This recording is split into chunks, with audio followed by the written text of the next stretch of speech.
This Apple event, I don't know, I think it felt different than some of the events we've had in the last few years. I see the sentiments online and then I see how I felt afterwards and just my thoughts about how it went. And it just felt, I don't know, kind of boring. Maybe that's because everything was leaked to like a T, so we knew exactly what was coming. Really, I'm trying to think of any surprises, not that many. Or maybe it's because the products we have are just great already, so these incremental steps feel small. But as I was, thinking about this and evaluating it, I wanted to see, is it just me feeling that way, but there's really nothing going on? Or is Apple really up to something, and there really is a reason why this event felt different that maybe points to something in the future? It's hard to say, but I think if we look at each product that was announced, we can kind of see where Apple is headed, and it might explain a lot. Okay, so I think the best way to summarize how I feel about this whole event is with the AirPods announcement. They started off with AirPods 4, and I think this is a really solid update. I currently have AirPods 3 and AirPods Pro 2, and when I compare them to each other, like for most people, AirPods 3 is the way to go, especially for the price, and that seems to be continuing even more so now that there's an option to have noise cancellation and transparency mode. So that's one of my favorite things about the AirPods Pro, so having that on the regular version I think is a big win. And I'm also interested to see how comfortable they are. For me, the current generation of AirPods 3, they don't fit all that well, but this, hopefully they claimed is going to be more comfortable. So everything that they did there, I think works well. The only confusing thing was that they have the two models, one with ANC and one without. Feels like, I don't know, it feels like that all could have been in one product, or at the very least make the one that doesn't have all those features, the regular AirPods 4, make those like $99 or sub $100. Then that would make more sense, but at $130, I don't know. That's the only, questionable thing for me, but overall, AirPods 4 seems like a solid update. And similarly with AirPods Pro 2, I don't really think the hardware is lacking at all. They sound excellent. The battery life is fine. The noise cancellation is great. Everything about them in terms of hardware, I think is excellent. I honestly don't know what to change about them or what I'm missing from them. I mean, obviously, if they can always improve noise cancellation or transparency mode or make them sound better, those are nice features. But, for what we have now, I'm happy with it. And the new software update that we're going to get with the hearing test and hearing aid mode, I think that is so cool. Personally, luckily, it's not something I need, but also for being able to help block some sound when you're at a concert or something like that. I think that's a good idea, and it's nice that it's coming to AirPods. But then we get the kind of confusing and just frustrating announcement, which is AirPods Max, which has been years since we've seen an update, and all we get is new colors and USB-C. Granted, USB-C, very nice to have. AirPods Max are currently my only product that still have Lightning, so USB-C is nice, but it's not $550 nice. This was kind of a slap in the face. It did not feel good that after all these years, that's all we got for AirPods Max. No better sound quality, no better processing or chip updates, no, lossless support, none of that. It's the same old AirPods Max. And with those three announcements, it's kind of how it felt with the entire event. Like there were some really great product announcements, but then there was just some things that felt not great.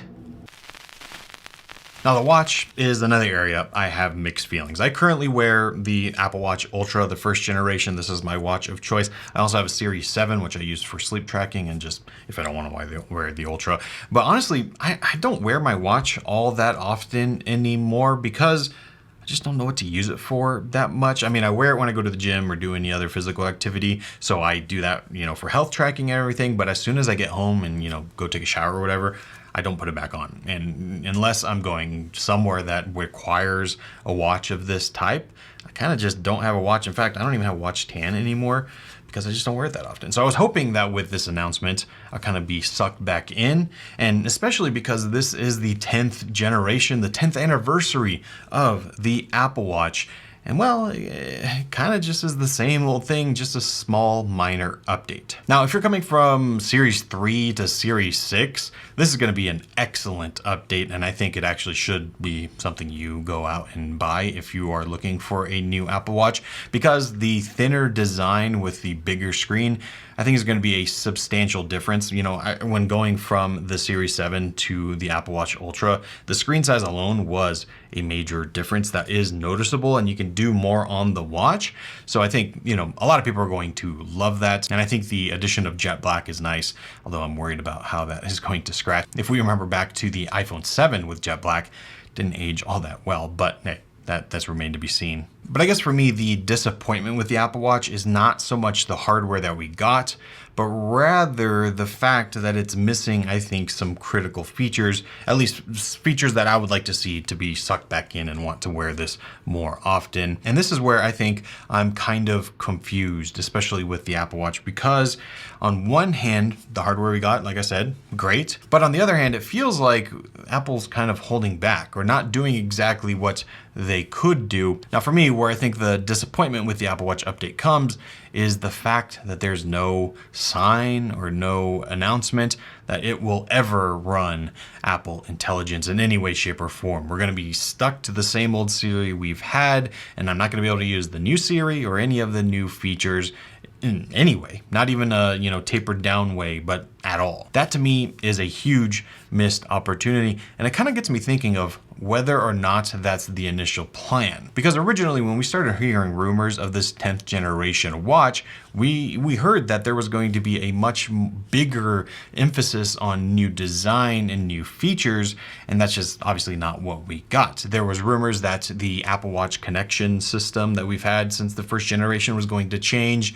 We heard that it was going to be a significantly different design. And while over time those rumors did change and morph, and we ended up hearing that it was just going to be the Series 10 that we did get, it seems like Apple at least started with some more ambitious plans of what this, you know, 10th generation watch was going to be. And I can't help but feel that maybe that still is the case, but there's a reason they didn't do it with this watch. And it's simply because it's not ready. So think of it this way. The Apple Watch Series 10 we got is thinner and has a bigger screen, which are rumors that we heard way back when we thought we were getting a full-on redesign. So those things did happen. But then on the other end, there's Apple Intelligence, which is more of the software side, which I think just makes so much sense on a wearable like this. You can just lift your wrist and get all these great intelligence features. I think it makes so much sense. But that is not going to be ready for at least another month. And even then, we're probably not going to get all of the features that Apple promised until months after that. So here's my kind of conspiracy theory, or at least hope of what Apple is planning. This is not rumored in any way, shape, or form, but it's kind of my hope, and it's what I want Apple to do, is that maybe the full redesign that they were working on along with Apple Intelligence support is going to be saved for maybe next year's watch, because then they can really announce this huge, you know, next generation of Apple Watch. It not only looks different and functions differently from a physical perspective, but also has the next generation of software that just isn't ready right now. It's not even ready for the iPhone. It's definitely not ready for the watch. I don't know. I hope that is what happens, that maybe that was the plan, was for it to be the Series 10 and they were going to use an X like they did with the iPhone 10, and they just couldn't do it. I don't know. Maybe that's not true. Maybe there's no intentions of Apple Intelligence ever coming to the watch. I just hope that's not the case. But for me, that was the biggest miss by far. Now on the iPhone side, this is a, I think, fine update. If you're coming from the 15 like I am, obviously don't buy a new phone. I mean, this thing is great. I'm only going to because I like making these videos. Otherwise, the 15 is a solid device. But if you are in the market for a new phone, like I know some people in my personal life who have the iPhone 13 and they were asking about the 16, I say that is an excellent upgrade and you're going to see a noticeable improvement there. But this just seems like a typical S-year upgrade. The only difference is we've had this design since more or less the iPhone 12, so it's many generations of the same look and feel on the phone, and I think that's what makes it feel a little tired and boring.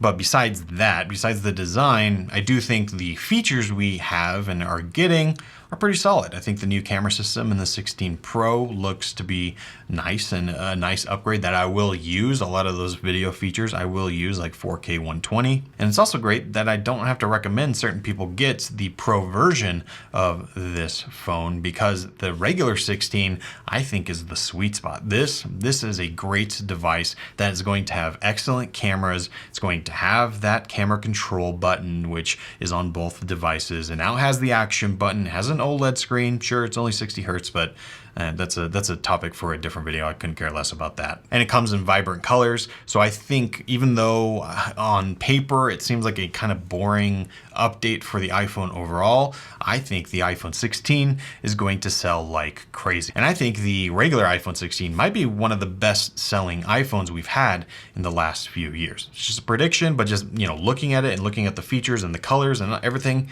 it's a pretty solid phone. So yeah, as I evaluate each product Apple talked about, I understand why a lot of people, myself included, feel this was kind of a miss of an event. A lot of the things from the outside just look like the same old thing with a fresh coat of paint. And in some ways, if you want to take the cynical route, that is true.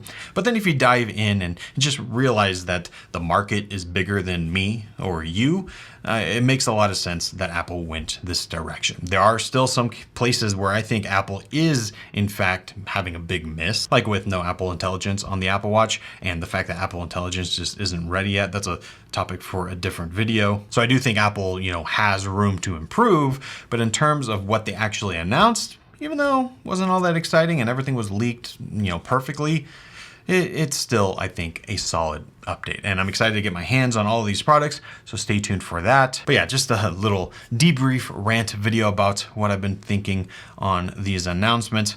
But overall, I don't know. I think Apple's doing fine.